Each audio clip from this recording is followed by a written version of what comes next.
Hay muchos equívocos entre nosotros sobre lo que implica el poder de los tribunales constitucionales como entes transformadores de la sociedad. En muchas ocasiones esto pretende entenderse como si se tratara de categorías no jurídicas, de demagogia o de alguna otra salida fácil, incluso que se pueda tildar de populista. Pero lo cierto es que la labor de los tribunales constitucionales en América Latina, sobre todo algunos de ellos, entre los cuales se cuenta nuestra Corte, ha sido fundamental para la transformación de las sociedades. Y no solo eso, el constitucionalismo mexicano es un constitucionalismo transformador. La Constitución de 1917 es una constitución transformadora desde sus orígenes, que busca precisamente hacer realidad una justicia social, una igualdad sustantiva entre todas y todos los mexicanos, que busca romper esquemas y categorías que generan sometimiento y explotación de los más débiles. Eso está desde la Carta de Querétaro. Y quizás nuestra Corte no había venido desarrollando el papel de llevar a la realidad esos postulados constitucionales que ahí estaban desde 1917, pero que desde hace algunos años para acá, quizás 20, 30 años, pero más intensamente desde hace 11 años, la Corte Mexicana ha sido un tribunal transformador.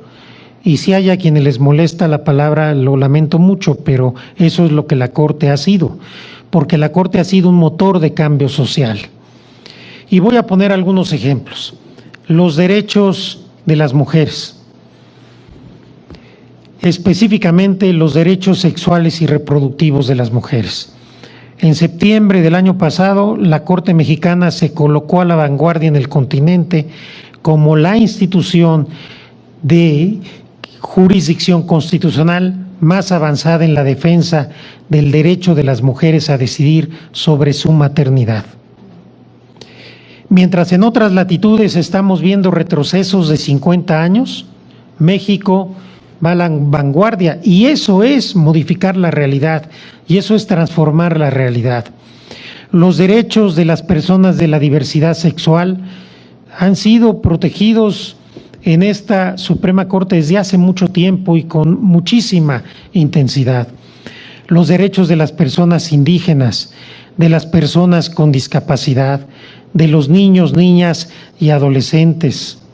En fin, en muchas áreas donde podamos voltear, el debido proceso en materia penal, que era una agenda pendiente en un país que estaba acostumbrado y todavía está lamentablemente a hacer del proceso penal un dechado de arbitrariedad y de injusticia. Hoy la Corte ha venido generando categorías transformadoras. Y hoy no podríamos entender el constitucionalismo mexicano sin la labor de la Corte. Y hoy la realidad mexicana sería muy distinta sin la labor de la Corte. Y esto me parece que ocurre también en otras latitudes de América Latina. Y hoy América Latina ha generado ya, los tribunales constitucionales de nuestra región han sido capaces de generar ya propias categorías jurídicas, conceptos y un lenguaje común. Hasta hace poco simplemente éramos referente de lo que se hacía en Estados Unidos y en Europa. Teníamos poca doctrina propia. Hoy ya tenemos un lenguaje constitucional y una doctrina constitucional y un lenguaje interamericano que puede dialogar con cualquier otra región sin ningún problema. Y hay en aspectos en que por nuestra propia realidad tuvimos que ser de avanzada frente a otros países que ya tenían estos derechos resueltos, pero que ahora nos enfrentamos a otros problemas con la migración en Europa, con los problemas que hay en Europa del Este, etcétera. Y aquí es donde el diálogo entre nuestros tribunales de la región con otros tribunales me parece que es muy importante. La labor de los jueces constitucionales no puede ser neutra, ni es ajena a una manera y una concepción de lo que es el derecho. Escucho con frecuencia a los jueces y académicos conservadores decir que cuando se toma una apuesta por un constitucionalismo transformador, se está apostando por una ideología. Díganme ustedes si los jueces y juezas de los Estados Unidos que revirtieron la decisión de hace 50 años de la Corte Americana en materia de aborto no tienen una ideología. Uno de estos jueces de la Corte Americana dijo en una conferencia claramente que esto se trataba de incorporar una visión religiosa del derecho. Entonces no solamente es una postura ideológica, sino es una postura religiosa. Y entonces vemos que los jueces de Estados Unidos ni es verdad que hablen solo por sus sentencias, están dando entrevistas y discursos ya cada vez con mayor frecuencia, ni es verdad que estén ajenos a una ideología. Revertir una decisión de 50 años contra el sentido mayoritario de un país, pues no me parece un tema menor. Y nosotros asumimos un papel de constitucionalismo transformador, no solo por una convicción, sino por un mandato de nuestra Constitución.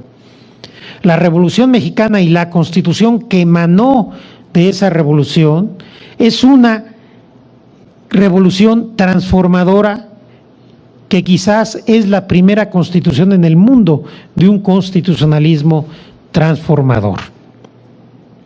Estoy seguro de que esta masterclass va a ser de una enorme utilidad y nos va a permitir reflexionar sobre muchas cuestiones y valorar en su verdadera dimensión lo que hemos venido construyendo como Tribunal Constitucional. Falta mucho por hacer, falta mucho para que los derechos humanos de todas las personas sean una realidad en México, pero también es cierto que hemos avanzado mucho en distintos rubros. Y no debemos perder de vista, y esto creo que es muy importante, que no hay conquistas en materia de derechos que sean irreversibles. Lo estamos viendo en muchos lugares. La polarización, los fanatismos, las regresiones autoritarias, la agenda antiderechos que está en todos lados, a veces disfrazada de alguna otra cuestión, pero que en el fondo lo que buscan es revertir derechos humanos, sobre todo de las mujeres y de las minorías.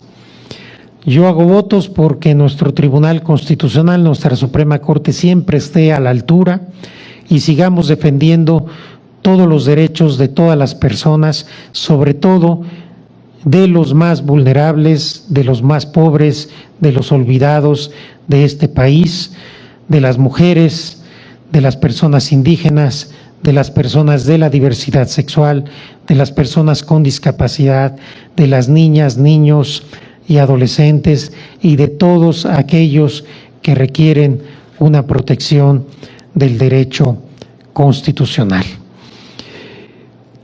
México se ha venido constituyendo como uno de los tribunales más importantes de la región, lo que hasta hace poco tiempo no lo era. Hoy hemos logrado esto con mucho esfuerzo, con mucho trabajo y con mucho compromiso de las ministras y ministros que hemos estado estos últimos años en la Corte. No tengo duda de que seguiremos por esta línea y de que este diálogo con los grandes juristas de Europa, particularmente de Alemania, van a ser de una enorme riqueza.